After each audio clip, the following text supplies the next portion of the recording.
在疫情影响下，翠暗草变成日常生活必需用品之一。有20位有艺术专业的老师组成线上会会，头一摆甲台南在地做翠暗的公司合作进行联合展览，将因伫疫情期间的心情画伫这个翠暗顶，为这段期间留一个记录，嘛好大家看到翠暗另外一种面貌。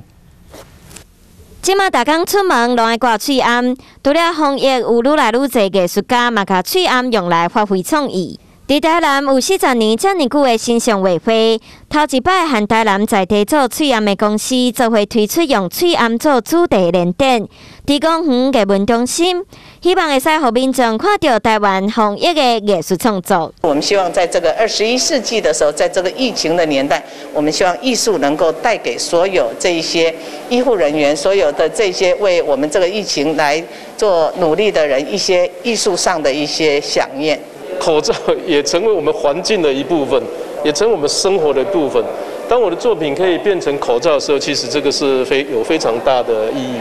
不织布定定互人用来做桌布，阁有翠暗。毋过大家只要用刷就会单调。毋过这2冬以来，伊煞保护大家性命安全。伫展览当中，艺术家除了用艺术表达对台湾疫情的感情，嘛希望会使互民众了解2项物件的关联和发展。不织布的特质，它会把颜色往里面衬的这个，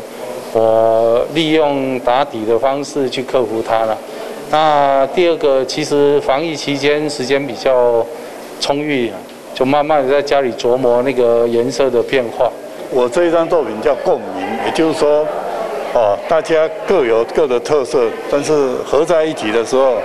它产生互相辉映。每一位艺术家创作的作品，拢有伊的风格和背后的意义。这摆展览总共有40件作品，将现实的生活和心中所想的体现出来。若是有趣味的民众，会使赶紧来公园行行看看咧。